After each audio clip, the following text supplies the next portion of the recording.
Darcy Byrne, my sister. Thank you so much for joining me on the Beauty of Truth podcast. Hello, thank you for having me. So she is a little bit nervous, but that's just because she's my sister, and I've been giving her a little bit more abuse than I give my other guests. But I suppose I wanted to have my sister on the podcast because, as most of you who listen to this podcast will know, that we lost our mum in December 2021. And I suppose because I have this platform, I've had the opportunity to talk about my version of events with different guests. And then I did a solo episode with Dan. And then I've also been on Caroline Foran's podcast, Owning It, and did an episode with her on the subject of grief and loss and just life after losing your mum. And I suppose when we were talking, that's one reason. And then the other reason was that before our mum went into the hospice, we were actually going to do a podcast with our mum. It was Dan's fantastic idea. Yeah. And then just one thing after another, I suppose with mum's pain levels and just the way things went, we never got the opportunity to do that. And I think that was, I don't like saying that I've any regrets, but I suppose it was one regret for the both of us. So I wanted to give you an opportunity to tell, I suppose, your side of events. And you're so funny because you're so nervous and you just keep laughing. Nervous, you're like me. No matter how serious the conversation is, you're like, But I wanted to give you an opportunity to tell the story, I suppose, in a little bit more detail to the Beauty of Truth podcast listeners, and also to have an opportunity to tell your version. So buckle in, everybody. It's going to be an emotional roller coaster. And I just know that Mum would be so proud of the two of us sitting here, and she'd also be like, I hope you have enough makeup on. Yeah. I hope you did your hair. I hope there's nothing in your teeth. Don't stutter. And don't make a show. Control your lisp. Yeah. Oh, thanks. So I suppose to begin with, what I haven't discussed on the podcast, which I think I suppose to give people a background and also a little bit of knowledge, because there's definitely people listening who will have sick parents, siblings, grandparents, with cancer or other illnesses, to go into a little bit of detail about Mum's illness, because I suppose no illness is linear, but Mum's was really, I suppose, chaotic. So to just tell everyone a little bit of detail about the type of cancer that Mum had, and I suppose, we'll go from there. Yeah, I think I find that I have a really good sense of like the timeline of everything that happened. Yeah, you have a way better timeline, because I'm very scatty, and that's why sometimes if I'm on the podcast talking about things, I listen back and I'm like, did that happen then? Yeah. Or in that way, my memory is very scattered. So yes, also another reason why. Yeah. Because you'll give actual facts. Yeah. Well, it was the year Avery was born. It was the summer, and I was in my second year of college, or 2018. Sorry. Yeah, 2018. Yeah. Or I just finished my second year of college. Finished my second year of college. It was the summer. Avery was born, and Mum had basically had this really dramatic kind of fall, because it sounds so like crazy when you say it out loud, but she basically had a spider had basically bitten her. She went to the doctor. Yeah, she'd put her legs into a pair of trousers. Yeah. And a spider had bit her on her inner thigh, wasn't it? Yeah. So we had to bring her to the doctor, and the doctor had to give her an anti-inflammatory and because all these different things. It was an exotic spider. Yeah. She could have got pleurisy, I think. So she had to take really strong medication. Yeah, she had to take like 3 different medications or something. Yeah. And that medication then made her feel really dizzy. And then that night she kind of got up out of bed and fainted, but when she fainted, she fell into the wall and hurt her shoulder and her back. She kept getting this like excruciating pain in her back. And I think over a couple of weeks, she was kind of in and out of hospital. And then she had kind of went in because the pain just didn't go away. And I remember before Portugal, it was our first year going to Portugal with our dad, and like Scott and Emma and stuff, we were going to Balaya with our dad for the first time, and it was the same month that I had actually started my injections for my psoriasis. I have chronic plaque psoriasis, so show the camera. Hi. Yeah, it's very flared at the moment, but anyway, we'll get to that. Yeah, and I remember being really sick because I had to get like the flu and the pneumonia vaccine, and then Mum was still in hospital, so I was kind of in and out seeing her. And I remember the specific moment I was actually walking into the estate with Chris, and who is your boyfriend? He was my boyfriend, yeah. And I remember being like to Chris, like, because our mum's is in hospital and we didn't know why the pain won't go away. And I was like, what if it's cancer? And Chris was like, why would you say that? Like, it's so stupid. And I was like, no, but like, what if it is? Like, she's in there so long, like, there has to be some reason why, and maybe they're just not telling us, and you know, blah blah. And he was like, no, look, you're just jumping to conclusions. And I just had this feeling, I don't know why, like I just kind of had this like gut feeling, it just wasn't good. And it's so funny because like this is why it's so interesting to hear two sides of the same event. Yeah, because I didn't have that feeling at all. Yeah, like I was like, she's hurt her back, and I think when she was in there, what had happened was they had found a lump in her groin. Yeah. And they were doing a biopsy on that. Yeah, there was kind of loads of different things going on. Yeah, she did a couple of health things, and that's why she was in for the week. Yeah.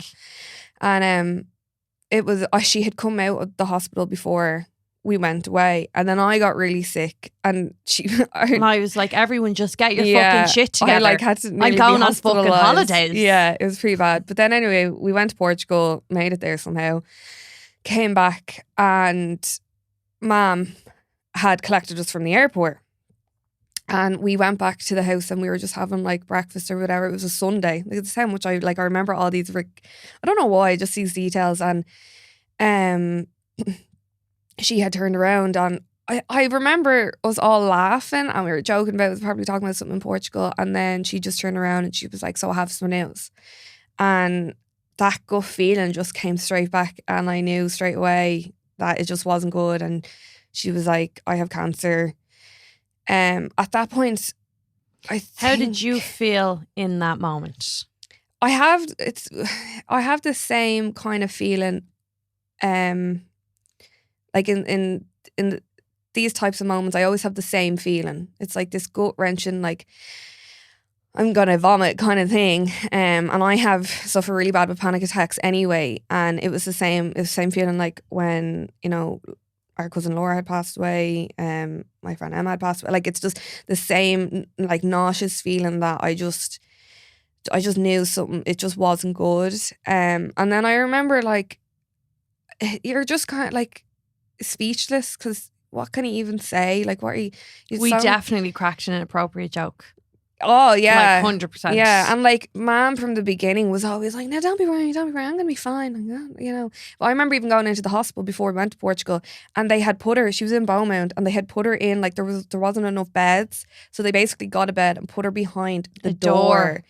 And I remember being like, "Is Dale, like, what the, you know, what are they doing?" Like, yeah. And she was like, "Oh no, it's grand. I have my own little space around here. Like, I'm not in my own corner." Like, no, but from that point till the time that she passed away, she never played the patient. Oh no, never. No. She never. And she hated that. Like, yeah. She was like, I'm not sick. Like even the week before she'd passed away, she was like, I'm not a prisoner here. I'm not, like, and I was like, oh no, like, I know, Mom, like, you know, you're not, you know. But yeah. So then, kind of from the time that we found out that she had cancer, her getting treatment in Ireland is a bit blurry for me, because I think because I was in college, and there was like a lot of different things going on. Like, I had started my internship and stuff. Because I went into my third year of college. Like, I know she'd gotten chemo and radiation, and in between that whole year, from the time we decided,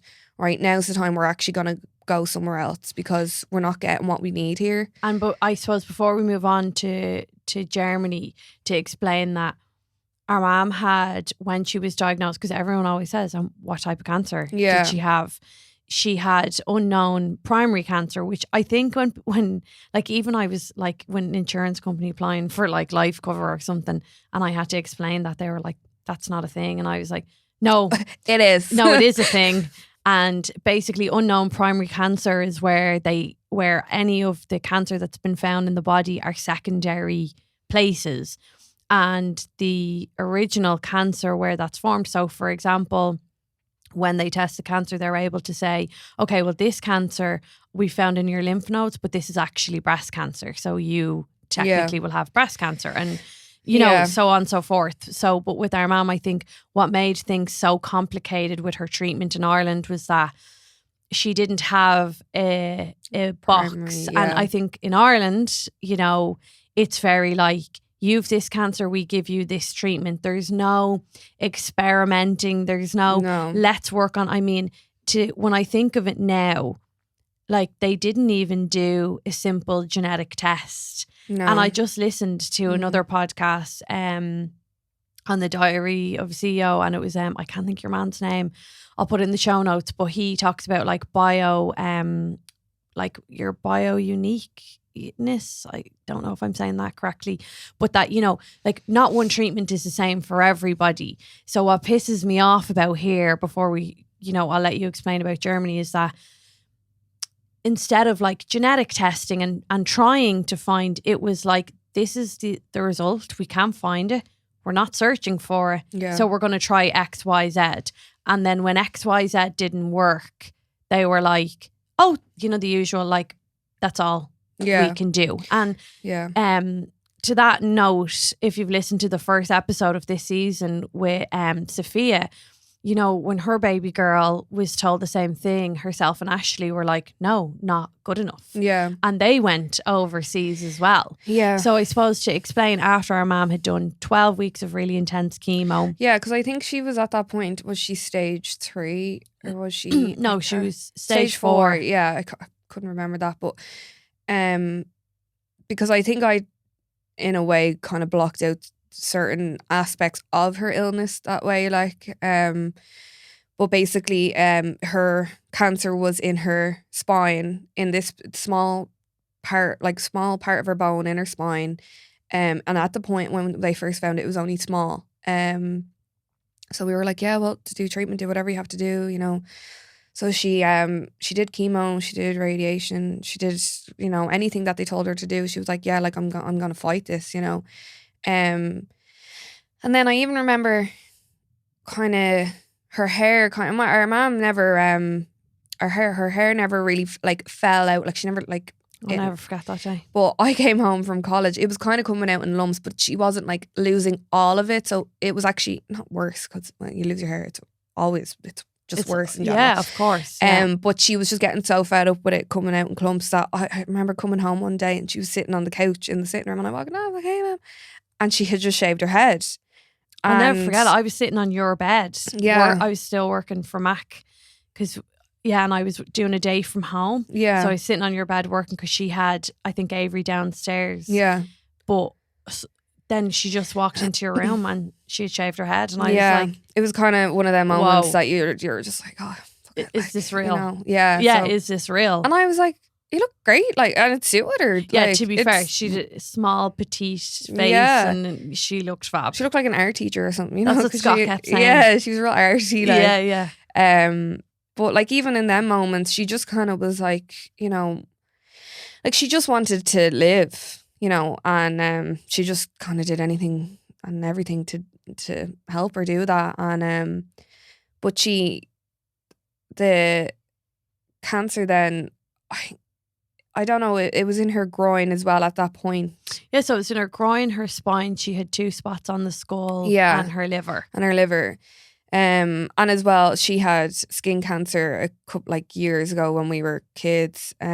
Which is why we are massively against sunbeds. Yeah.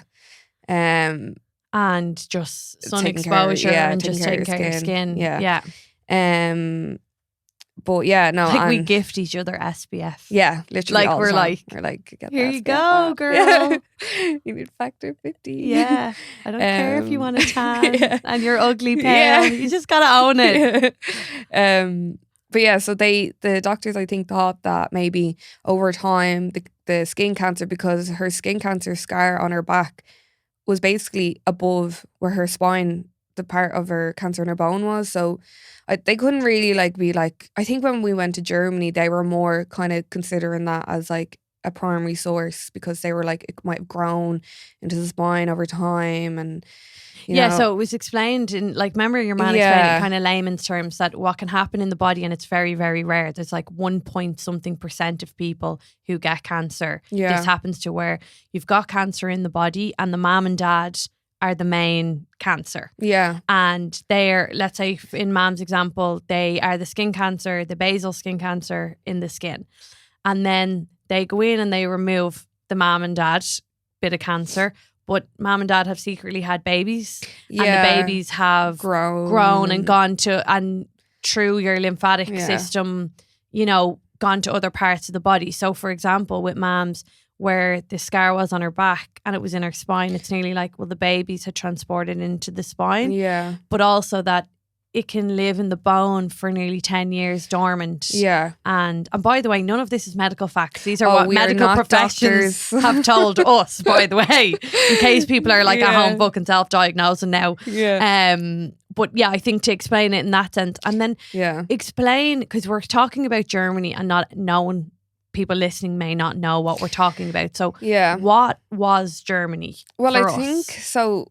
From that time, from Portugal, let's say, until the following summer, so we're into 2019 then, it got to a point where like the treatment like wasn't really working that she was getting here in Ireland. And I just remember one day we had obviously come across this treatment and in Germany, in Hamburg, and we were just like, yeah, we'll do it. And I remember our mom was like, it was 85,000 for the whole treatment. And she would have been away for 3 months. But I remember we were like, yeah, we'll just do it. And Mom was like, but how are we going to do it? We don't have 85,000. And me and Mom were like, yeah, well, don't worry, like, we'll sort that. Like, you know, we really did just go like tunnel vision, didn't we? And I think sometimes people be like, Jesus, how did you do that? And you're kind of like, you go into fight or flight mode at that point, and you're like, I just did it. Like, I didn't have much of a choice, because it was rather that or our mom probably would have passed away in the next couple of months, and that just wasn't an option for us. So yeah, then I think that day we just were like, right, we'll set up a GoFundMe, we'll run events. I was studying event management in college. I did an undergrad in it. Funny how things work out. Yeah, things work out, yeah. And you know, Robin had, you know, the connections in the makeup and the beauty industry, and you know, we ran events similar to that, and I was like, look, it's just something that we can do, like, we'll just do it. And we were really lucky enough that we have a really amazing group of people around us who helped us from day one, you know, and strangers as well. Strangers, you know, family, friends, people around the world. Like it was incredible. Like I always think of, and I think we definitely, while just we're on the subject of the fundraising, need to talk about like Michelle O'Sullivan or Michelle Tormey. I knew her as 2 different names because I worked with her, but like Michelle shaved her head. Live on Instagram. Yeah, I know. In it's order crazy, to raise money for our mom. Yeah, like exactly. Yeah. And what a legend! And always checks in and replies to all my stories, and like people did really like selfless things. And I think when you see a GoFundMe page now, how do you feel? Oh, geez, I'm like, quick, where's my bank card? It's a really it's really hard to even comprehend like what people did, and like, you know, to the smallest donation to the biggest one, you know, it was just insane. And like you just like you like, I think we just set that up hoping, you know, we were just like, let's just see what happens. And like if we get 3 grand, we get 3 grand. Yeah, and like I think we raised like 35 on the GoFundMe, around that. And you know, and then like we had the beauty event in the Alsa. The beauty event, I think we were like, that was like 6,500. Yeah, and you know, shout out to all the college girls who pulled together. Yeah, and shout out to all the makeup people, hairdressers, like everyone. Caroline Foran, the Alsa,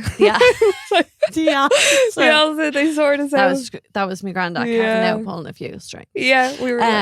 No, but yeah, and you know, one thing, if that on topic of the fundraiser, I remember because at this point it was the end of summer.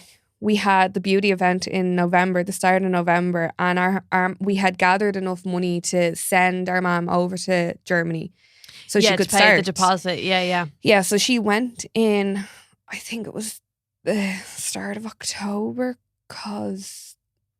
Yeah, she'd gone the start of October. Yeah, start of October, because we also went to Portugal that year as well. Yeah. Anyway, yeah. So she had gone to Germany, and she was going to be there for the next 3 months, and the clinic were super nice, and we were able to pay basically an installment, and we were like, look, no matter what happens, we're going to have the money, we'll just have it sorted, don't we'll pay this amount now and the rest will come.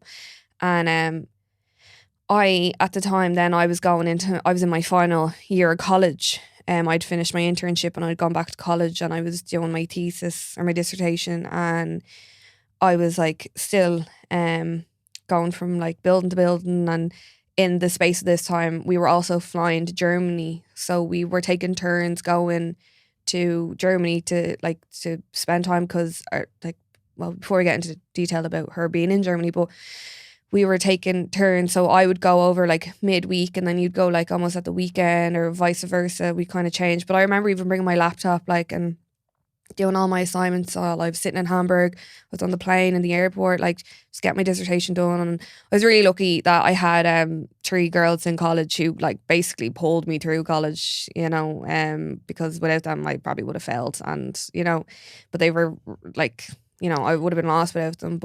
And if for anybody who is listening now who may be in college, starting a new job, in a thing that has to be seen to the end. Yeah. What piece of advice would you give them if they're dealing with, illness in their family or any trauma that they're finding it difficult to get through? What would be your piece of advice from your experience? God. I don't know. It's so hard, because I think at that time I was really on an adrenaline buzz for months. It never ended.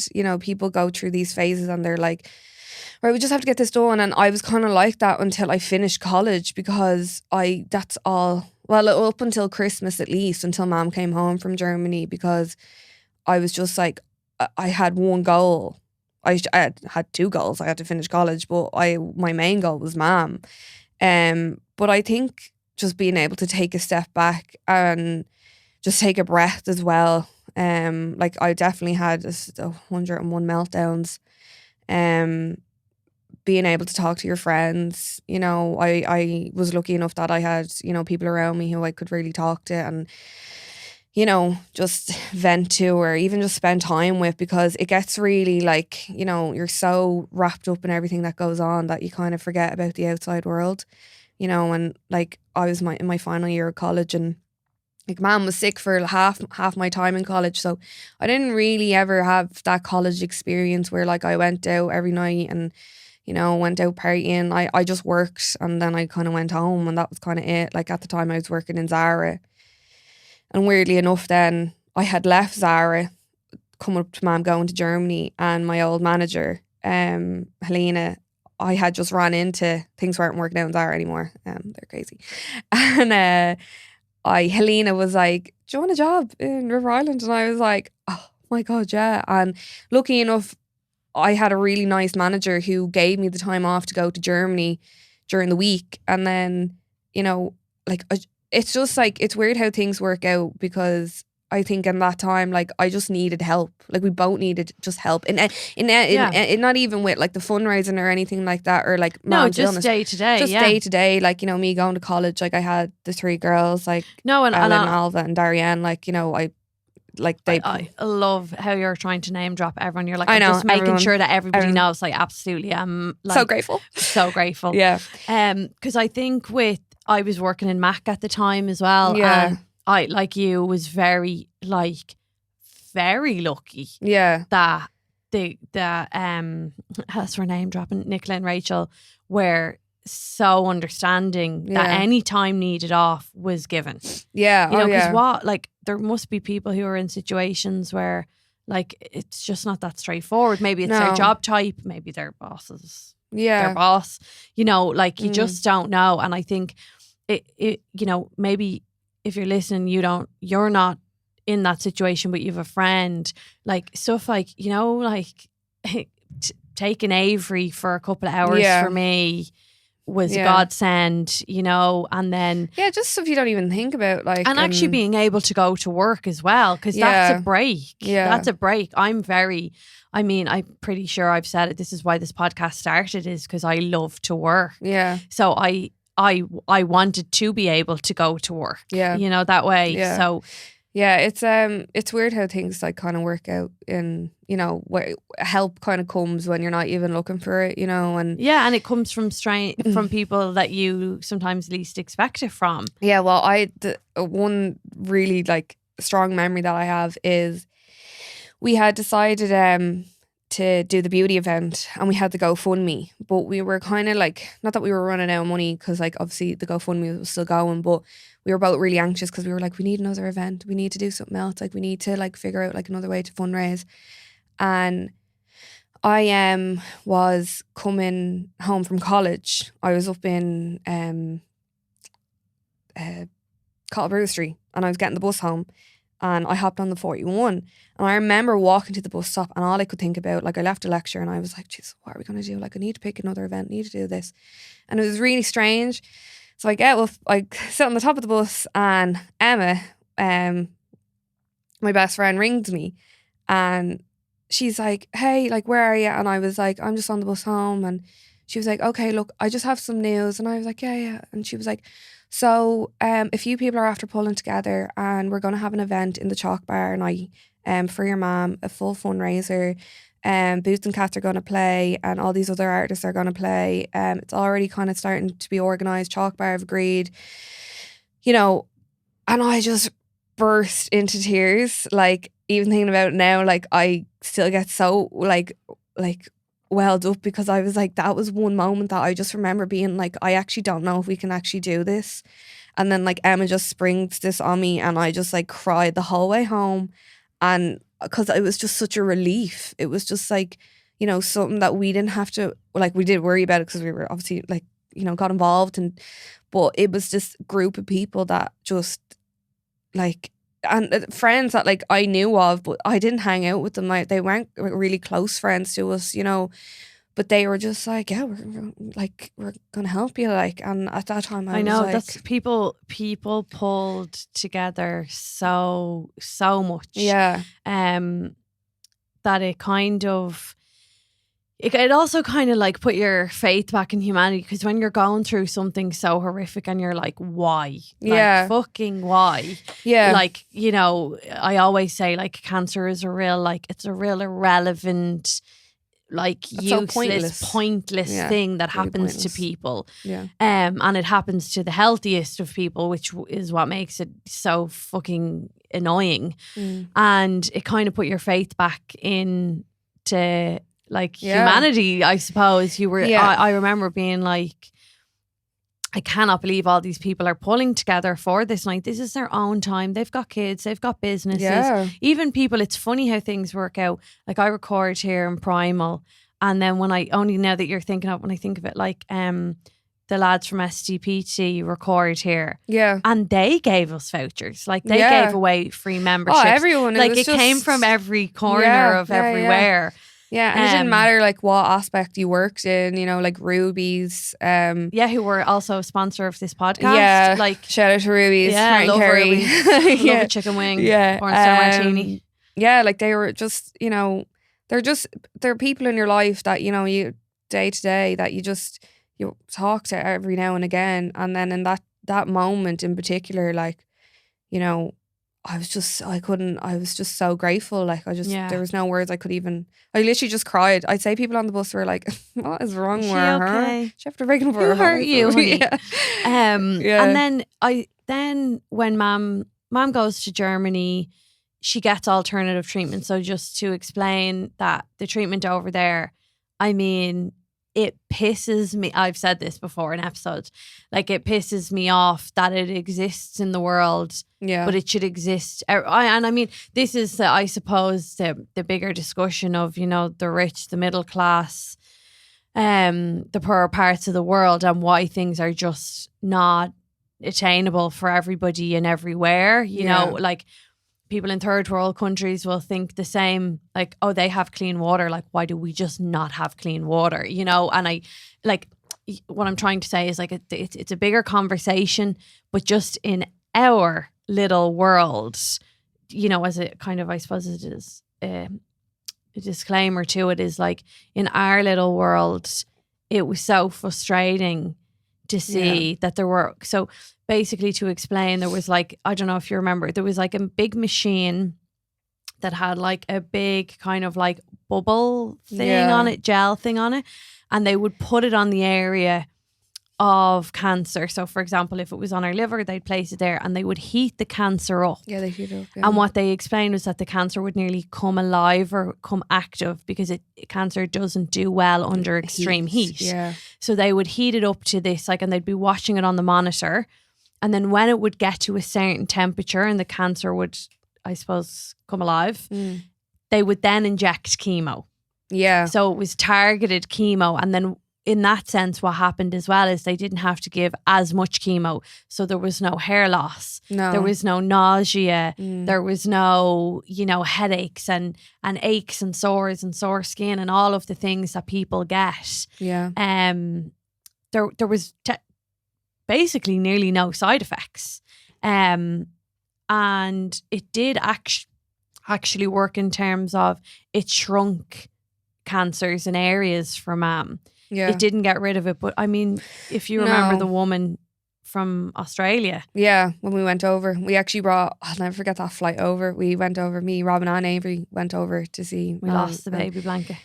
Oh God, yeah. Yeah. Oh, gee, I actually forgot all about that. Wanted to kill Ryanair. So, and, but remember we were stuck on the tarmac for like 3 hours. Yeah, it would That have. was awful. And yeah. Avery was like a couple of months old. Yeah. Hell. Well, we went over and we'd met like a roommate, because you're kind of in this, like, you go over and you're in an apartment block, you know, like an apart hotel kind of thing.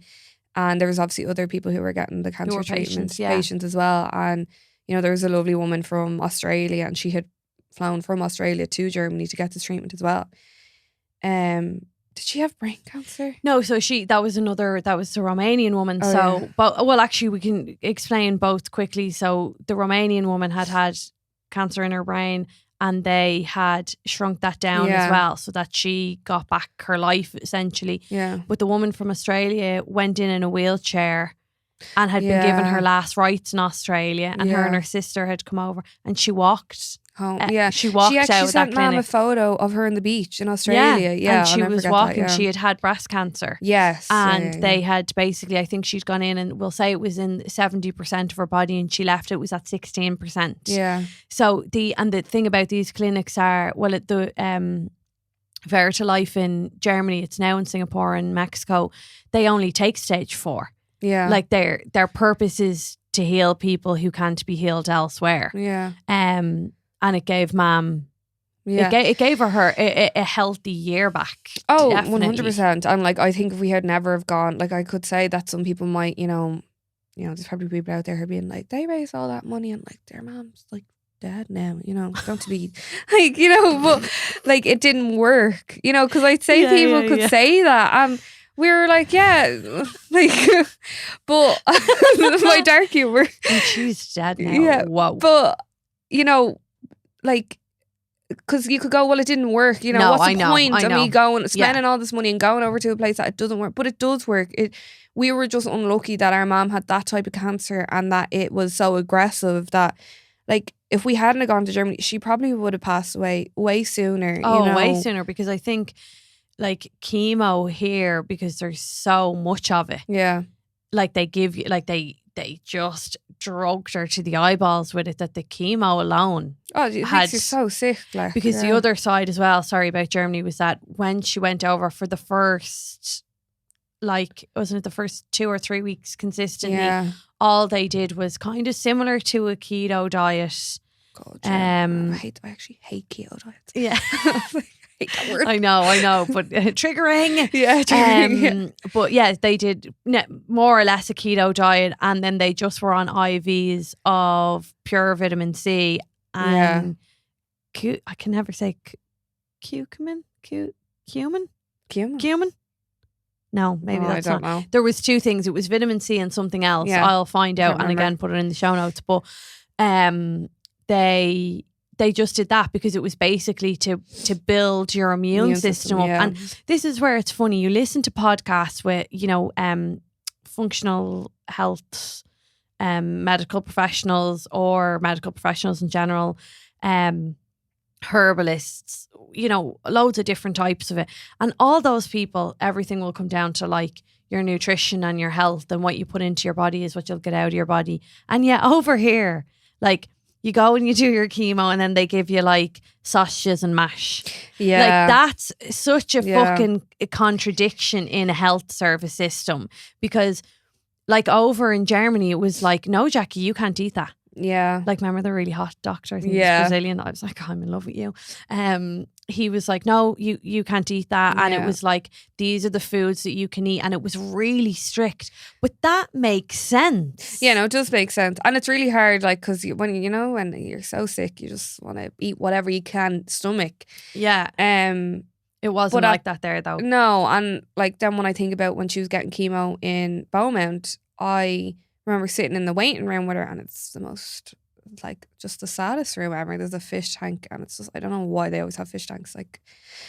Yeah, I don't know. But they came around with a trolley and dinners and stuff, and it was like biscuits, like, all these things. And it's obviously high comfort. sugar. It's all comfort food, but it's all really high in sugar, and cancer feeds off sugar. And it just baffled me, like, because I was like, what? Like, no fruit, no, and don't get me wrong, I know, like, I don't know, maybe it costs money. I don't know the ins and outs of these things. No, but and also just to say, it's not the people who looked after Mam, like the people. Oh no, like the nurses, the most doctors amazing people here ever. are incredible here. Yeah. But it is the system within that they work that frustrates me, because it would take someone extremely high up in that hospital to go, I'm changing the food plan for the chemo patients. Like nurses and doctors are not the ones deciding that, I'd imagine. And it's all about, I think it's all about like what sustains. Like biscuits aren't going to go off in 3 days, but a smoothie will go off by the end of the day. Yeah, but, and there's so much influx of people. Yeah, which, right, in hindsight, that makes sense. But surely there's another way to get like some But there sort always of, is another way, and it takes someone to sit down for maybe a long time or a short time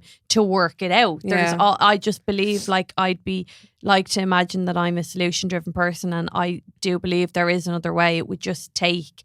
But in systems in Ireland, we're very slow moving for change. Yeah. And it's money. just, and money. And when it's not a priority, like, I know. Yeah, because so many people have cancer in Ireland and around the world. And I always think, if like they treated cancer like they did COVID, like maybe there is a cure and we don't know about it. Maybe there's not. All conspiracy theories, like, but it's just so strange that it's been around for this long, and it's with everyone. Like, you get cancer in 1 in 2 people, like 1 in 2, that me or you, like, and it's like when you think of it that way, you're like, that's insane. Better not be me. No, sorry, we've really dark humor. Yeah, sorry. But it's just insane to think of it that way. Like, and then, but when she was in Germany, she got really sick. She got like an infection and went to A&E, and it was this whole thing. And like seeing her in Germany, like she was really like, we had gone over a couple of times, and like there was 2 specific times that I had gone over, and she was extremely ill. I think it was actually when we were with Avery. Yeah, she couldn't get a viral infection. Yeah, and then there was the other times where I'd gone over, and she'd have the bed made, and she'd be like, right, come on, let's go down to the shop and we do this. And I think when she came back then, so she would have come back kind of late November. And then that following March, we went into COVID. Yeah. And we had a really good run for a few months of like no hospital appointments really, just checkups here and there. Because Beaumont were a bit like, the other thing that pissed me off is that Beaumont were annoyed that she had gone like elsewhere. So when for a while then, and I don't mind telling this story, so for a while then when she was going in for her appointments and nobody was allowed in with her, she was being seen by a student doctor who just kept giving her a drug called Zometa, that's for the bones. And this went on for months. until, do you remember, I went in with her one day, and I was like, right, so we're in, and we got this student doctor, and I was like, no, go and get me Dr. Brannock, like go and get him right now. I'd say when they seen us coming, they were like, hated me. I was screaming negligence and everything in the middle of Bowman. So, but I speak to people all the time when I'm doing makeup. Like, I talk to women day in, day out, right?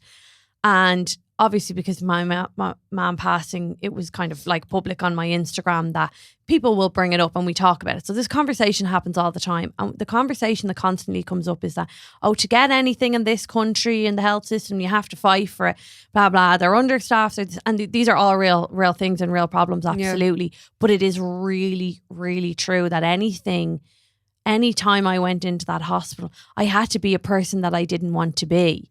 I had to be the quote unquote Karen. I had to be like, no, I'm really sorry. You seem like a lovely person, but go and get me this person. Yeah. And I had to like be this like this aggressor that I didn't want to be. But it is quite true that. But it's with everything. Like, I remember, like, I've had psoriasis since I'm like a baby, basically, and I've been in Temple Street up to the Mater. Now I'm in Beaumont. Like, I've been always under, the dermatology section, but Mom used to come in to the appointments with me, and I remember we used to stay outside, and she's like, no, you go in there and you start crying and you say you hate your life, you can't socialise, you don't have any friends, everyone hates it, like the most dramatic thing ever. And I'd be like staring at her being like, are you okay? And she's like, they won't help you.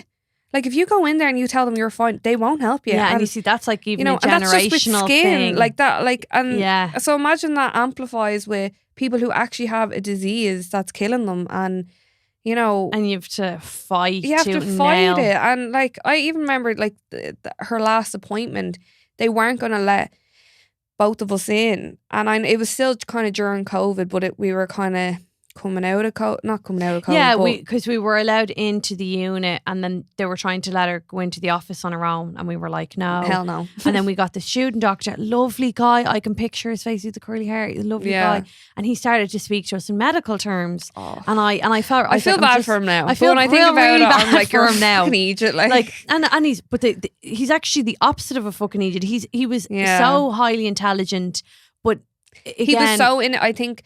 They send doctors in who are inexperienced in how to actually talk to patients, to people, because they go in and they're like, so you have this, like, and we're like, what? I know, and they have to learn, and I'm a big fan of Grey's Anatomy. It's all about the interns, and they have to learn, and they have to make mistakes, and it's not their fault. No, and it's not. And I think in that situation, what had happened was he was explaining to us, actually, now with a clear mind when I look back, he was actually explaining to us that the cancer had now, like, where the excruciating pain, and this is the next point I want to talk about, it had nearly like eroded around the spine, and that was where this, and they were going to kind of, the last resort was a last little bit of radiation, and that was kind of it then. Was it, and because kind of from Germany, we had that year obviously in COVID.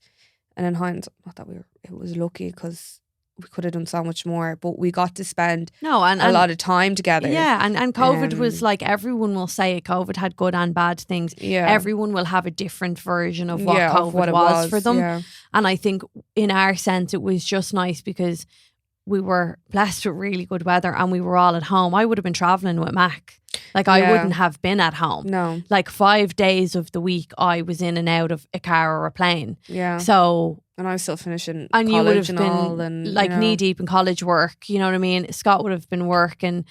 Mom's partner at the time would have been working. So like, it would have been, Avery would have been in a childminders. So there are things, the positives that came out of it, but for different reasons for different people. I think let's talk about the pain side of things, because I remember a doctor saying to me, your mom's got a pain cancer. Explain to people what that medication looked like. Oh God. There was just so much. Like, so just she had a note. I actually have the notepad here with me. It was all her medication that she took on a daily basis, and it'd be like, 6 Avidol, like, 8 of these, like 4 of these, and it was just a constant thing. Like, it was, and it's awful to have to take that much medication. Like imagine that alone with like what that does to your body, you know, like without the cancer, you know, your liver is probably fucked up anyway. Like, sorry, didn't mean to curse. So we've been cursing the whole time. Yeah. But yeah, and the methadone. Like I think when, you know, kind of in 2021, the start of 2021, her pain had gotten way worse, and we had a community nurse coming out to us kind of, you know, on a regular basis, and they would give her an injection of oh my god, what's that called? Morphine. Oh yeah, but it was an injection, so it was much strong because you can have the tablet form, but the nurse would come out and actually inject her, and that would like knock you out. Then you'd be asleep kind of all day, and you know, then she was on oxynorm, and then, you know, in that period of time from that January to March, her pain just like amplified so much. And at this point it was you and Scott had gotten your house and had moved in, and obviously there was like so many good things that were happening through the year. Well, it was just me and Mam then in the house, and you know, obviously some nights were, you know, worse than others, and then like me and you had to really like, you know, split our time, you know, because I was working a full-time job as well then at the same time, and then you were working and you had Avery, and it was a really chaotic time. And this is the thing, is that like with people with family members who have cancer, like let's just talk carers pay.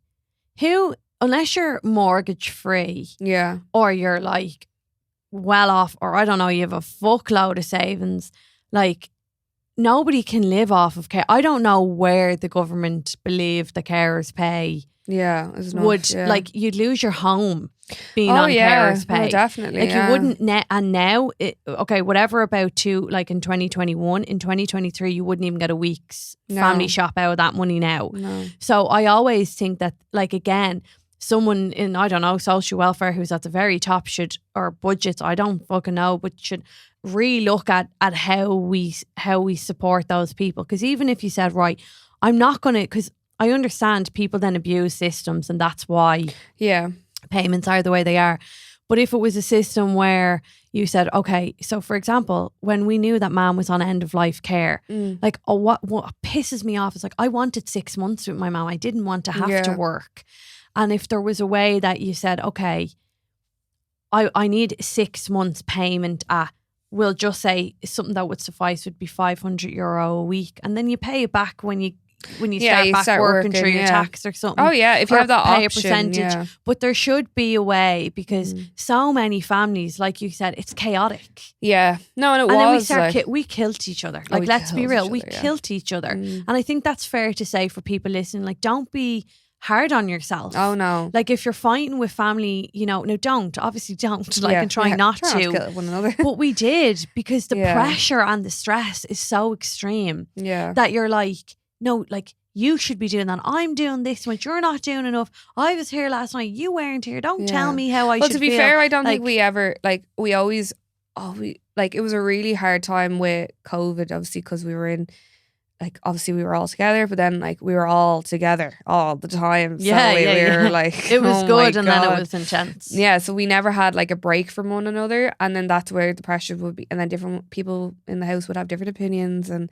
then like our opinions would clash, and you know, we would try to stay positive, and then, you know, some of us are really negative, and you know, there's just this up and down like spiral. And then kind of in the new year then of 2021, like, and you know, when you and Scott had your own house, like, I think it gave us that little bit of a break from one another, that when we did see each other, we were like, right, so I'm after giving Mam's tablets, this and this, she's had food, she's had this, like tag out, you know, or tag me in, like. And then kind of in the March, then I'll never forget, I was sitting, it was like when I came home from work, like, I'd have dinner with Mam, because you were kind of there during the day. Yeah. And then I did like almost the evening shift with Mam. Yeah. We would sit down and we'd have like a show to watch and stuff, and she was in excruciating pain. Like, couldn't sit, stand, lie. Couldn't do anything. And I was like, in my head, so at this point we knew she had cancer in her hip.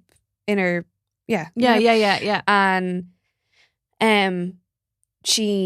her lymph nodes. It was in her lymph nodes as well. And then so basically when she got the radiation treatment, the radiation killed off the lymph nodes in her leg, and the lymph nodes help like basically the fluid in your body like move.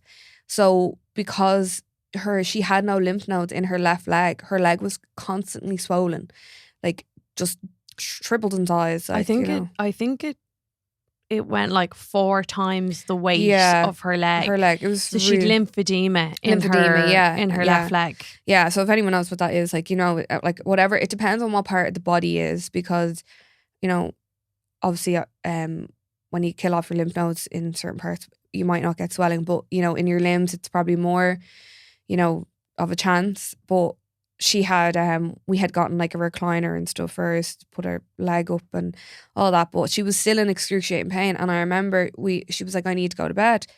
And at this point, like, we hadn't really done much to the house to kind of, you know, and like to help her, because she hadn't gotten a wheelchair yet or any of that thing.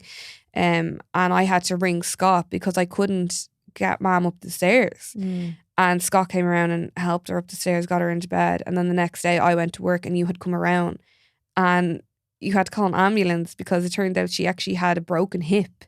Yeah, the cancer had like broken the ball and socket joint and she'd get a hip replacement. Yeah, so she ended up going into hospital. This is all still kind of through COVID. We weren't allowed into the hospital. She was there. No, like the ambulance just came and took her away, and I was left standing outside the house with Avery. Yeah.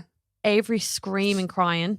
Yeah. And Colin DC from up the road had to help me, and I was just left standing there being like how do you go about the rest of your day? Yeah. No, like as well, like because I got the call on work and I was like, you know, what? Like, because you were kind of there during the day, so when anything happened during the day, you would call me and I'd say work. We're like, Jesus, will you just ever like just go away? But yeah, so then she was in hospital for like 6 weeks, I think. And it's really strange, like when you get a hip replacement, they make you get up and walk as soon as it's done, basically, like as soon as you wake up, you know, to get the hip moving and stuff. But even then, like, I can think about being on the phone to Mom. She's like, it's great having a new hip. Woohoo, like, you know. Oh, she was positive every step, like every single step of the way. And I think that helped us because, you know, I think when people try to, like, when obviously you talk to people and they give you that like side angle, you know, how are you doing? Okay. And we're like, yeah, we're grand. Like, what are you talking about? We're fine. Like, you know, like, why wouldn't we be fine? Maybe it's really unhealthy. Who knows? It's probably really unhealthy. Like, we didn't deal with that at all. Like,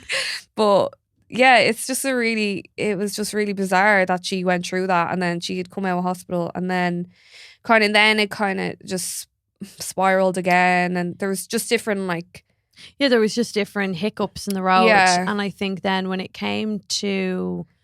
It was kind of May. I remember in May we went to Kells Bay. Yeah. And we brought her to Kells Bay, I got a wheelchair off the HSE. I remember I was drove around like mad one trying to find I got lost and all. And that was the first weekend she got the wheelchair. But again, she was like, yeah, no, it's fine. Like, because this will help me.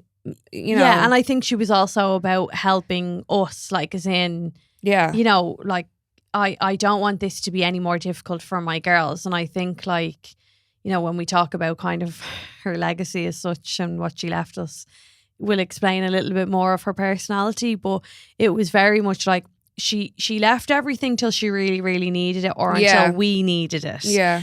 So I suppose then to speak to the point of the hospice then, because we had 6 months. Yeah. So most people, when you say, oh, my mom's in the hospice, they're like, oh God, like, I'm so sorry to hear. And then you go, yeah, 6 months. Everyone's like, what? Yeah. What? Because it's not, see, originally with the hip replacement, the pain in the spine, I suppose as well, that last meeting with Beaumont where, like, do you remember you had drove and you and me went with Mom to that last meeting, and we met with Dr. Brannock and we came out, and she went, and I'll never forget, and she turned around because she was in the passenger seat, and she goes, okay, so we're all clear? Yeah. And I was like, but I remember, I was like, no, we're all, and I spoke to her like that. I was like, no, we're all clear. Yeah. And actually what he had said to her was, you know, you only have a few months left. You have a few months left, like you're going to die, and there's nothing more we there's can do. we're like, this is the last time I will see you, but please, like, kind of, you know, the door's always open. I was like, no, Brannock, I really wouldn't be inviting people back because you have a whole fucking waiting room of people. You just look after what you have in front of you. Yeah. But, you know, he was saying, you know, it's palliative care from here on in. And I remember Mum being like, yeah, so we're all clear on that. Yeah. No, any questions? No. Right, that's grand. Are we going shopping? Yeah. She was like, will we go get lunch? And I was like, okay. And sure. It's only afterwards I can only imagine the fact that I have Avery, what she must have been internalising. Yeah, and she never let us see it. Never. Like, and kind of... Never, ever once spoke to her about dying. No. Ever. And like, even I remember kind of... We were waiting. She had gotten really sick to the point that me and you were kind of struggling to actually take care of her. Yeah, because we couldn't manage the pain. No, we couldn't manage the pain. The medication that we had wasn't strong enough. It basically wasn't the right like form of, like, you know, she wasn't getting enough of this, or she was getting too much of this, and it was just kind of counteracting one another. And I remember we had done our little swap, and every morning. And this was kind of one of the things that really annoyed me with what I did, because every morning I always got into a good habit of getting up, getting ready for work. I'd go in, check on her, give her a glass of water, brought her up some toast or a banana, whatever, cup of tea, and I'd go to work. I'd say goodbye. And this one morning, I woke up and I was like, do you know, I'll just leave her asleep. I won't go in and wake her. So I was in work for 9, and I worked in Ballycoolan at the time, and I had gotten into work at 9. You had rang me at 9:15 and was like, get home. And I was like, what? And you were like, get home now, Mom's not okay. And I was like, no, like, she just needs to take her morning medication. Just like, you know. And she was like, no, like, she's not okay. So I drove home. And I suppose my side of that story was, I had arrived, and weirdly, I didn't check on Mam. Sorry, no, I'm mixing up the 2 days. Because, because these 2 days are actually really similar. So the day before she went into the hospice, she was in excruciating pain. And she was actually like, will you stay in with me? Because she was actually really scared. So I'm thinking about kind of towards Christmas. And I was up all night. And at this point, she wasn't on methadone, I don't think. And I was going to bring her to A&E, but I hadn't rang you I hadn't rang you yet, and I was up all night and I couldn't get through to Dr. Brannock's team or anyone on call, because I knew if we had brought her into A&E, she would have been sitting there for hours. And I had a huge argument with someone. I think they were just like the receptionist. And she was like, you're not going to get an answer from anyone. Now, I loved everyone who looked after my mom, but I have to say, she handled this so, like, not good. Like, it was just so bad, and like was shouting at me and was like, you know, and then hung up on me. And it was just, I started crying and I was like screaming on the phone. And I remember Mom being like, calm down. And I was like, no, like, what's she doing? Like, hanging up on me, like, what are we gonna do and all. And then I rang you at like 6 a.m. then at this point, and like me or Mom hadn't slept because she was in so much pain. But I had spoken to a nurse in A&E, and she was basically like, just wait until about 8 a.m, because A&E will have a calmed down then, and she won't have to wait as long. And I remember being like, but she's in pain. Like, surely there's something else that we can do. She can't sit in a chair for 8 hours in A&E. Like, she needs to be in a bed and she needs to see a doctor. And Mom was like, look, I'll wait. I got her downstairs, and I'd rang you and I was like, look, we have to bring her to A&E. So I'd called in sick to work, and we were like, she had eventually fallen asleep. So me and you were getting her bag and stuff together to bring her into A&E. And then the hospice, Blanchardstown hospice, started ringing her. No, rang my phone. Rang your phone. And Robin answered, and they were like, yeah, so we're just ringing to say that we have a bed ready. And Robin was like, oh, great, like, Beaumont must have rang you.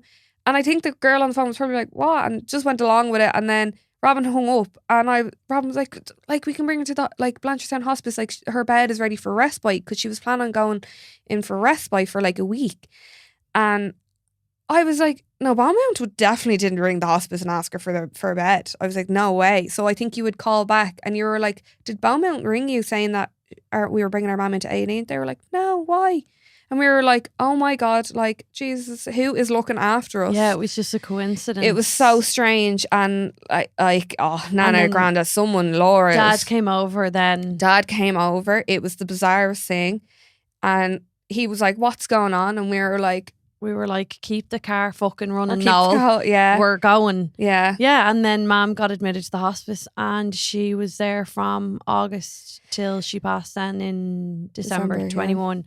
And if everywhere was like the hospice, we'd have a very, very different healthcare. And obviously, naturally, it just can't be like that everywhere because palliative is so different. But they were earth angels. Oh, earth angels. Even when we walked in, they were like, no, it was we're just different. Yeah. And we were like, and also what I loved was that I like things in black and white and things to be up and out straight with me, and they were very like, this is where we're at. Yeah. You know, even to the point where, those last 3 weeks, when Mom had taken that first kind of turn, as we call it. Yeah. They came in and they were like, your mom is passing. Yeah. Well, first I remember that first time they were like, your mom is dying, and we thought that she had 2 days, and then she was like, what did someone call her? She was like Lazarus, and came back. They were actually gas, weren't they? Yeah, gas crack. Yeah, and the thing about the hospice is that like it's a really I think for both of us it's a really like special place. Obviously, like the hospice is probably a special place to a lot of people, but I think because she was there for 6 months, like that was 6 months of our life that we spent there. Like, yeah, and they made it home. And they made it home. Like they knew when they seen us, like they love a tea and a biscuit. Yeah, which is where the 3 stone got put on. But here we are. Yeah. Yeah, and like where they didn't maybe feed. No, everyone. Because we were there like, every day. Yeah, it was 6 months. It's like, and I think Mom was like to also give a nod to her personality. Like she was 58 going in there, but a really young 58. Oh yeah. Where nurses, you'd walk in and carers were in there yapping when they were away, like walking in, and the head of nursing is talking about like curtains, interiors and and they created really professional but good bonds with her. Oh yeah. That she trusted them more than ever. And I think when it comes to that question of, with someone passing, would they like to pass at home or would they like to pass there? That Mom felt so at home there that she was happy to do it there. Oh yeah. Because I think that's such a bizarre thing, isn't it? To even. But I think she knew she would have, I think because Mom's pain was so intense and excruciating, she knew she could get relief there. So when she was at home, like there was this panic when we couldn't get it under control that we had to bring her back into the hospice, because that had happened a couple of times, and she would be so upset going back in, but then she was like, but I know I need to be here. Like she, it's just, because I even the first day they were like, right, this medication that she's on, it's just not working for her. We're going to give her this, we're going to do this. And they set her on a routine, and, and kind of for the first, like, she went in the end of July, and like August, kind of mid-September, she didn't really come out like that much. Like we had brought her out like more on day trips, but then we decided to kind of bring her home at the weekends, even if it's for one night. Yeah. But we had it under control. Her pain was under control because we knew what to give her. So it was way more relaxed. And I think the hard thing about the hospice was like, your work was a little bit more like, because you work different hours all the time. Like I was working 9 to 5:30. So I could only see her in the evening time. Or she like was probably more tired, or and she was probably a little bit more lonely during the day. Whereas you got weekends then that I didn't really. Yeah, exactly. Yeah. So it kind of, we kind of just. I know you just have to make I really say this to everyone, like you just have to make the best of the worst situation in your life. When you're in situations like that, you just have to make it as best as it can be. Yeah. And now that Mom you know, like, you know, there are certain details that I think we should keep sacred. Yeah. But to talk to you as an individual, what has grief been like? And that sounds like a really actually fucking stupid question, because like, what do you mean? What has it been like? Oh, it's lovely, Robin. I'm having it's a great actually time. a bad ball. Yeah. I love this. You know, like I'm thriving right now. But just to give, because I just know, like, I'm still getting messages weekly from the episode I did with Caroline, because so many people were like, yeah, thank you for saying what everyone is afraid to say. But what has the journey been like now, a year and nearly a half? Fucking insane. It's so hard to even put into words, because it's like there's just so many different emotions. Like when I think about now to even this time last year. Yeah, which is, do talk about that, because I think that's an important part of the journey. Is I'm definitely a different person in a way. Because I think when like Mam died literally a week before Christmas. So I think like when I think about like even her funeral and then Christmas, I was in like, I think I was in a like a box. Like that's how I picture myself. Like I was just like, I remember everything, but I don't remember exactly how I felt. I felt like I was really numb.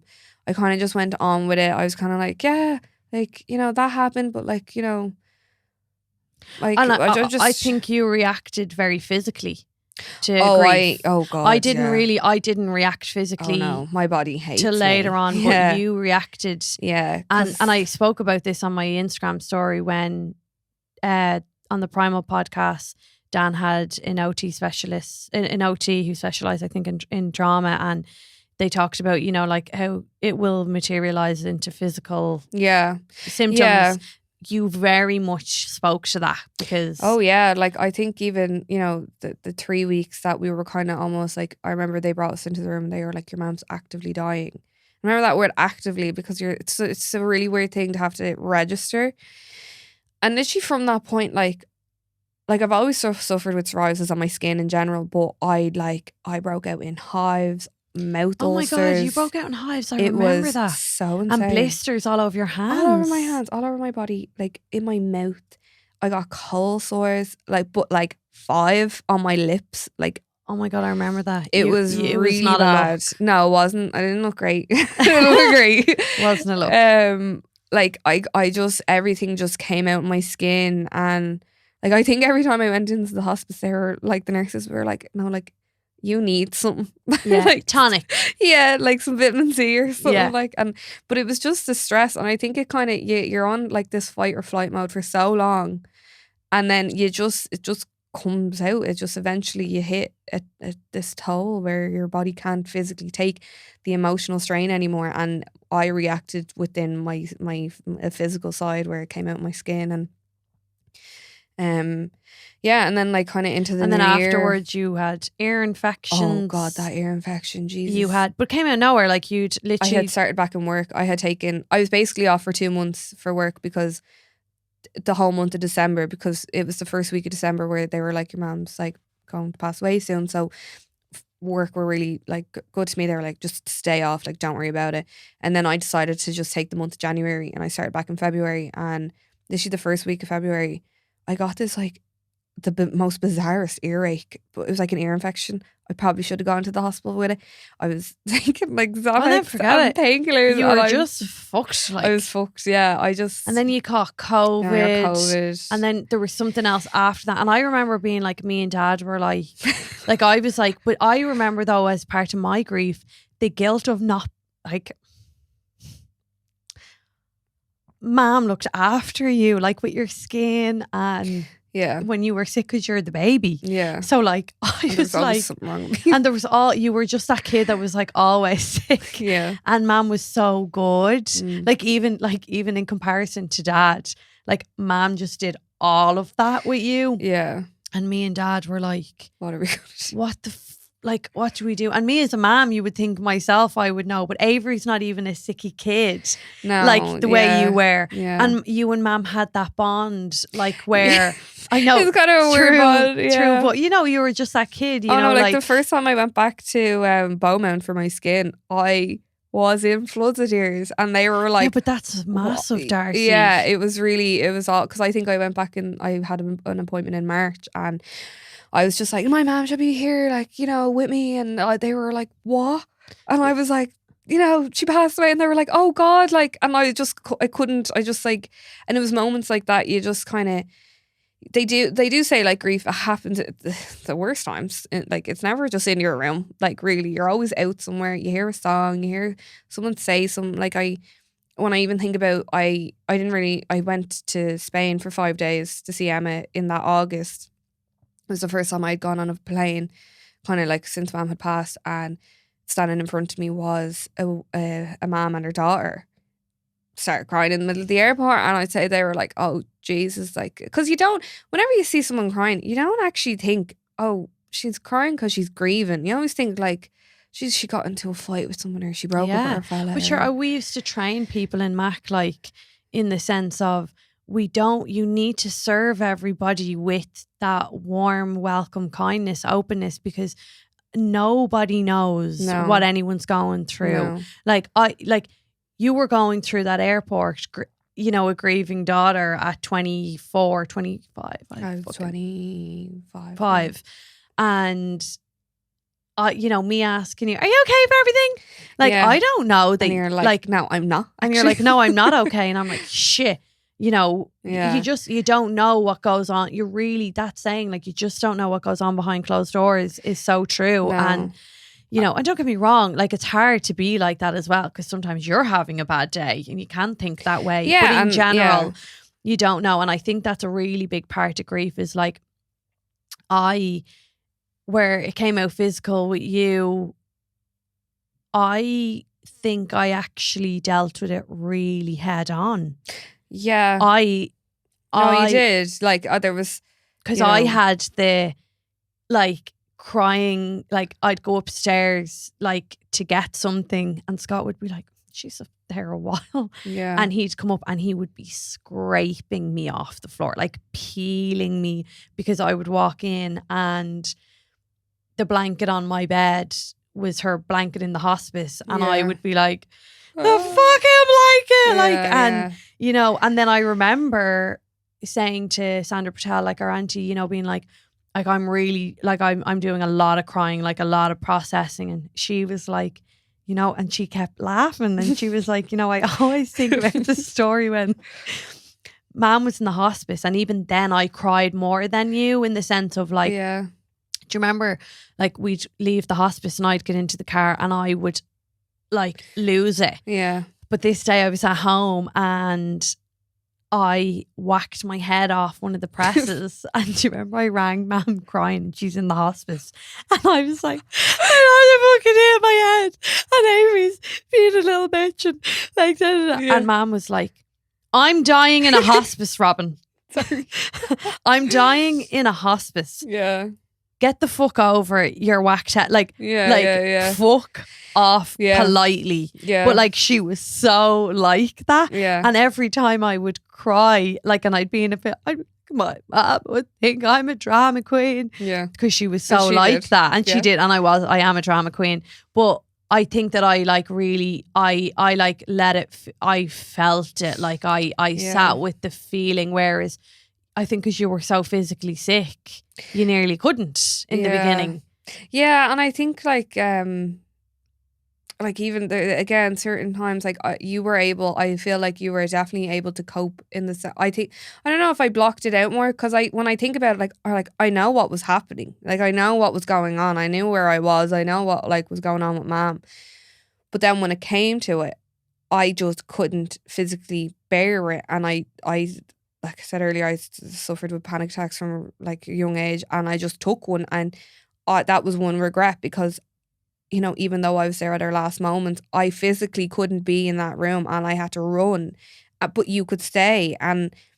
But that's just the difference in personalities, and there will be people listening, and there will be the guy or the girl listening going, oh, I was that one, and then the other person going, oh yeah, no, I was that one. Yeah. And that's the beauty of podcasting, and that we have a platform for these conversations now, because people feel heard and seen, whereas you're like, oh, that's a regret. But if you were listening to this, Yeah, you'd be like, oh my God, wow. You'd be like, oh, that's me too. That's me too, yeah. You know, Yeah. and that is, I say it all the time in episodes, like that is the power of this, is that, you know, you're not on your own, you're not crazy, you weren't wrong to do that. No, and I know? felt wrong. Like I remember then Dad came in and like found me on the ground in like the family room, and the nurse came in then, and I was like, I'm so sorry, and she was like, don't. And I was just, I physically, I don't think my body could actually take it, you know, the thoughts of, even now when I think about it, I can say what happened, but I don't think I've actually really ever, you know, dealt with back it. there. Yeah. Whereas see, I go back there every night. I'm a very big avoider. Because I remember you were really upset one night and you were like, you'd never cry. And I was like, no, I do. I do. know, because in the beginning, I just was, everyone just kept finding me in different rooms, in different places. I'd go out to grab something out of the car and I'd be like in the boo, crying. You know, I just, people kept, like, I was so in it. Like I felt every inch of it. So I think now I cope a little bit better now. And I remember being in it and people were like, it gets easier, and me being like, oh, fuck right off. But now I actually understand in the sense of it doesn't get better. You deal with it differently. There are definitely you learn to different, live with it, yeah. It's not linear, but there are different stages. Whereas I went through a stage there that I couldn't, every time Avery did anything, like Avery now says, Avery now says to me and Darcy, whenever we say like, oh, Nana Jackie, she looks at us like, are you gonna cry? And she goes, are you gonna cry? And we go, no, we're not gonna cry. We might later. Like, we might later. And she's like, oh, please don't cry again. And I'm like, oh, you're so like your Nana's grandchild, you heartless cow. You know? Yeah. But I think, because she did witness, you know, witness, because there were times where I couldn't keep it together. No, it didn't matter if like an Avery was like 3, 4. Yeah. You know. And I don't think, not that I'm saying it's a good thing that she obviously witnessed all that. It's awful what she went through as a 3-year-old at the time. But it helped her learn what, like, now has this, you know, she sees like the Nana Jackie bird that we have, like it flies into Robin's garden all the time. No, follows me everywhere. Follows Robin everywhere. You know, there's different things that she now associates, which is really nice, because I think we always had this fear of like, you know, she'll forget her, and I don't think she'll ever forget her. Like, you know, she's still like to this day. I'm ramming it down her neck. She'll never forget. Yeah, no, like, and we talk about Mom all the time, and that's the thing. I think people are like, you go through different phases, because I know like sometimes I don't want to mention Mom, or then I want to talk about her all the time, you know? Yeah. And like, there's definitely different scenarios. And I think that like I listened to a podcast, it was on the Call Her Daddy podcast, and it was actually about grief. And the person who was on it was like, you know, when you talk to people, like what we said, you know, you don't know what someone's going through. But then at the same time, some people like, you don't really have any, like some people also need to be a little bit more aware, you know? Like I remember, like in the sense that, you know, someone could say something to you and you're like, are you for real? Like, yeah, there's two conversations around this, right? So there's the conversation where, look, they didn't know. People say stupid things. Like, it's okay. Yeah. And I'm probably a bit more on that side of the conversation. And then there's the side of the conversation where it's like for fuck's sake, did that really come out of your mouth? Like, I just lost my mom and people said mad shit. Mad shit. Yeah. When I was in work, just crazy. Mad stuff. Like, and you know, one particular thing I actually remember, after Mom had passed away, someone had texted me. I hadn't spoken to them in a while, like, and again, listen to this, you could probably be like, Jesus, Darcy, that's a bit fucking harsh, like, but they had texted being like, you know, I'm really sorry to hear about your mom, like, but you're really lucky that you had this time with her. A lot of people don't have that. And I remember being like, lucky? How on earth am I lucky? Like, I'm not lucky. I'm grateful that I had the time with my mom that I had. But I was like, but people who are lucky are you know, who win the win the lotto That's and luck. have their parents till whatever age. And, you know, like I was only 25 when my mum passed away. She's never going to meet my kids. She's not going to see what I'm going to do in the next couple of years. You know, she doesn't get to see Avery grow up. Like, that's not lucky. No, you know? no. And I just think that's a really insensitive thing. So I'd like to think that, you know, we're more aware of how we approach things. Like, and obviously, again, people are silly. They don't realise what they say before and I they think say it's when it, you haven't been in it. Like, I'm sure I have said things in the past where I'm 100%. like, you know, I had a friend whose mum passed from cancer a few years before. I had two friends in the time, but the couple of years beforehand, and I'm definitely sure I said shit like that. Yeah, because I was never in it. I didn't understand it. Yeah. Now I'm hypersensitive to what I do. say. Like, I am super like sensitive. hypersensitive. Like, I would sometimes Chris never is like, Darcy, calm down. And I'm like, no. Like, no, and that but that's grief. yeah, no, that is what grief is. Yeah, It's it is irrational. grief. Yeah. It's unfair. Mm. There's you're high, you're low, you're middle of the ground. Like, I just say, when people ask me, like, Dan, today, like, hey, how's things? And I'm like, oh, it fucking depends what day of the week you ask me. But today is great. Yeah. You know, and it just depends. And you have to be, like, when people say be kind to yourself, like, you actually genuinely have to be kind to yourself. Like you feeling that way, you're allowed to feel that way. Like, you know, like, you lost your mom at 25. If someone's saying that to you and it annoys you, fuck it, it annoys you. That's how you feel. Just, grand. But yeah, I think people, oh, jeez, nearly fell backwards there. I think people just don't understand, or are, you know, Caroline Foran said something to me that, you know, some people are so uncomfortable with other people's uncomfortableness. Yeah. Discomfort. Yeah. Some people, I'm going to repeat that. Yeah. So some people are uncomfortable with other people's discomfort. Yeah. And I mean, that speaks to then the subject of, you know, the friends that you go into these things with are not the friends you leave with. Absolutely not. And family, no. you know, it goes, like, you know, and every, you know, I follow these two Australian girls who have written a book on grief, and they speak to this a lot, that, you know, people, there's different sides of the story. Some people just don't give a shit. That's just facts of life. Some people just don't give a shit. Yeah. Some people are uncomfortable with it. Yeah. And some people are avoiders. Yeah. So you've all these different types of personality types that when grief hits, oh yeah, like they kind of exit stage left. Yeah, because like there was like a group of people that I hung out with. From the day our mum went into the hospice, I didn't hear from them once. They came to the funeral. Do you think I spoke to them since? No, I haven't heard from them. Not peep. But I'm fine with that. Like, I've gotten to the point where I'm like, I don't need loads of people in my life. I value, like, you know, the quantity of who surrounds me now. The quality. Quality instead of quantity. And the, you know, but I'm okay with that. Like, I know who are my friends, and, you know, hopefully who I'll be friends with, and, you know, the and were you years. always okay with that? No, I definitely wasn't. Like, there was definitely points where I was like, I'm kind of like, what? There was a point, right, and I'll never forget, I was with a few of the lads that I hang out with, and I remember sitting with them, and I was like, I think I had a few drinks on me, and I was like, am I a bad person? Like, did I do something wrong? And they were like, no, you know, you're Darcy, like, you know, the lads being the lads, not knowing what to say. But I was like, you know, why have I lost so many friends in all of this time? And I'm, you know, you question yourself. You're like, Jesus, I must have done something. I must have said something. They must be angry at me, and maybe I'm just not a nice person, you know. But then, like, yeah, maybe I am them things. But you know what?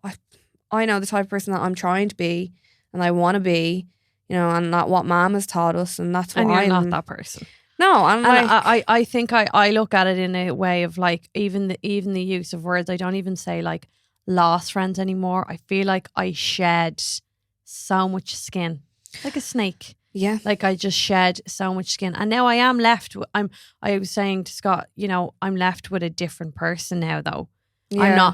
I'm like, it's so funny because those people actually don't even know me anymore. Oh no, because haven't a this clue. has changed. Yeah. It's changed my perspective. It's changed my demeanor. It's changed, you know, it's changed me completely. I'm even a different mother to Avery than I was in the beginning. Some for good and some for bad, I think. But I definitely think it happens in grief. So if you're experiencing that and you're listening to this, that shedding groups and friends and people in your life is actually, I think, organically what happens. Absolutely. Because when big things in life happen, it's like, I mean, I even deal with brides, and when they get married, some people are not along for the ride. No. People are like, your happiness is annoying me, so I'm not along for that. You know, it's just big a way things of life, really, in life. You know? It's gonna happen, and it does hurt. Like, it does, like, don't get me wrong, like, you know, we were at our lowest point, and I found like I needed to be around people. I was so the opposite. Yeah, you were the opposite, but I just remember I was getting really upset, and like you wanted like everyone to meet all the time, and you wanted like dinners and like. But I think that was like a distraction for me. Oh no, fully, because like when not in a bad way. That's just how you dealt with it. Yeah, because like after Mam's funeral, he kept dragging me everywhere, and I was like, I hate people though. And I was like, you're being such a bitch. I was like, really just like could come, like, you know. Yeah, but it's even funny, after, isn't it? Two sisters, and then we same were experience, but very different. Very different, yeah. But like after Mam's funeral, like I wanted to be around people. You just wanted to go home and like take a sleeping tablet and go good night. Night. And you know, it's really bizarre. That the same experience. Yeah. And what, kind of as a near last question, because it's gonna upset you, what do you miss most about Mam? Oh God. I suppose we haven't actually talked about, like, you know, everything really, you know. It's, you know, her company, you know, ringing up being like, what do I do here? And she just always had an answer for you, like, you know, we're telling you she was always so interested in our day. She just wanted to be, do you know what I miss? I miss going down to the pavilions and like going to Butley's. You know, we're going to Zara, like down things, like, you know. And I actually got her just saying, I just get it. Just get it. Just get it. You know. And she was. And the bills to be paid. Yeah. Just get it. And like, yeah. Like I got into bed the other day, and obviously I'm moving away next week. And when this podcast comes out, you will be away. Sorry. I will be away. And and I remember in my head, I still get these moments where I'm like, I'll just ring Mam. And then you have this like hit reality, which I think is one of the hardest things, because you go through so many steps of your day. You're always it's always like in the back of your mind, but then you have your moments that you're like, really sit down, you think about it, you think about everything. And I think because after the funeral, like you went home to your house and I went home to like Mam's house. And at that point I was on my own. Like, I know Chris was there and all my friends was there and stuff, but I was living there alone. And that's one thing, like, I think a lot of people sometimes don't deal with, you know, like a friend of mine had recently lost her dad. She's a little bit older than me, still has her, like, she has kids and stuff. And I remember thinking, being like, it actually happened to two people. They lost their parents, like, in, you know, close enough. But again, they all have their own homes to go to, you know. And now they're dealing with, you know, the house afterwards and their parents' house. But I was like, but I'm in it. You know, it's a different type of, because when you think about you lose a parent, you automatically think like you lose your nana and granddad. Like, it's inevitable. It's going to happen eventually, but not at 25 years of age. And then you have to come home to this empty house and your mom's not there anymore. Like, yeah, I mean, you know, like and then there's that side of grief that I haven't dealt with. Like, I struggle to go into Mam's room. Yeah. You know, every time I stay over and you're like, you sleep in Mam's room, I'm like, fuck's sake. When I'm just so, like, I didn't have a choice, but I had to go into the rooms, you know? And yeah. I had to, in that sense, I had to deal with that head on. Like, because you know what I miss most is sitting at the counter. Yeah. And her, fuck's sake, making a coffee in the little white coffee cups and just being like, yeah, so go on, tell us, like, what was that bride like, or what was this like, and just that. Yeah. That there's no big elaborate thing. No, you know, she just wanted she an was easy life. attentive. Yeah. And I think it's, you know, for anybody who loses a parent young. I mean, some people lose their parents when they're Avery's age. It's just Awful. so unfair. Yeah. That it's just the mundane, daily Yeah. kind of things that you aren't always noticeable to you in your day-to-day life that you miss the most. Yeah. And I think to that point, I'd love for you to share. So our mom, the sneaky little fucker she was. Whoer. She used to say, left us notes like in random places, in Christmas decorations. She did a P.S. I love you. P.S. I love you on it. I actually haven't read my direct letter to me. I can't do it yet. I'm not ready. I know the day will just hit me and I'll be like, I'm going upstairs to read that letter. Mm-hmm. And then you'll just find me in different parts of the house crying. But you found a diary that she had in Germany. I actually found this. It's so weird. I think she was in the hospice or... she was in the hospice. Yeah, and I was cleaning out the box room. I was just cleaning it out, doing whatever. And Mom had loads of books in it. And I came around, like, I found this red like notebook that said Hamburg on it. I was like, oh, what's that? And I started looking through it. I wouldn't mind. She didn't even really write in the notebook. It was on an envelope but the envelope was in the book. And it was basically a list of... You have it there, don't you? Yeah, a list of like what to do, like life. I don't even know what to call it. It was like she was sitting there and she was like, them tips. two. Sorry, she has a tips. Yeah, it was like she was like, those two stupid bitches at home. I better leave them some sort of like tips to of just life, get really. through the day. Yeah, and like I'll read some of them. Some of them are really funny. Like Sandra Bertel loves this one, or Auntie Sandra, because she goes, my mum wrote, number 2. This is number 2. Buy good pegs, not wood, but the good strong ones. Yeah, like what? Okay. Don't pull the clothes off the line. You're gonna have broken pegs all over the place. Don't leave your washing in the washing machine overnight. It will defo smell with a sad face next to it. You can cut mold off cheese. I know this is my favorite one, and I still do it now when I buy them. Buy the tea lights, 6 to 8 hours, and then she has a diagram of a small tea light and a big tea light. And I go in now, and I remember. No, because do you remember you bought the tiny ones? Yeah, and I was like, "What the fuck? These are shiny." And I was like, "Yeah." So I only buy the big ones. Everyone, these are top tips. I love the other one. What was the one about the windows? Oh Jesus!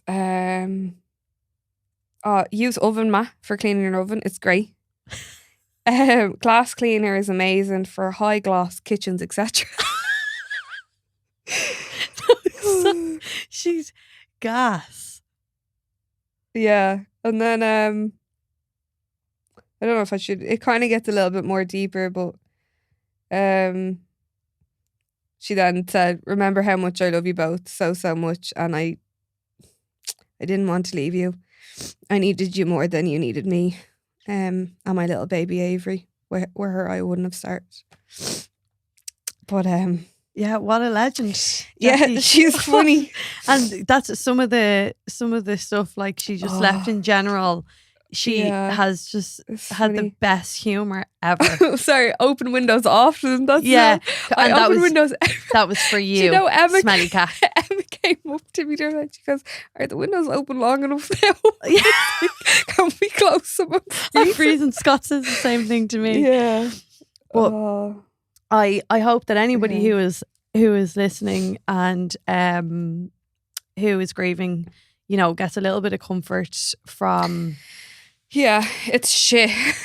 No, it's shit, and there's and trying to paint it any other way is not fair, and it's just I read a thing that Mom had actually saved in her phone, and it was like, grief is just the measurement of how much you loved, and that's what it is, you know. Yeah. And I'm so glad for you joining me on this podcast Oh today. my God, me too. I'm Hopefully going to go and cry myself to a little nap now, I think. Yeah, I actually found one note that she had in, so I was like, everyone should go buy this. Oh, right, okay. She wrote in a note in her notepad going, stop being afraid of what can go wrong and start being excited about what can go right. What a way to end this podcast. So, words of Jacqueline Wilson. Yeah. Oh my God, so emotional Yeah. now. But Darcy, thank you so much for joining me. And if anybody would like to get in touch, of course, reach out to either one of us. Yeah. We would be more than happy to talk to anybody. Absolutely. All right. And Darcy, enjoy your travels. Thank you. I hate Love you. Love you.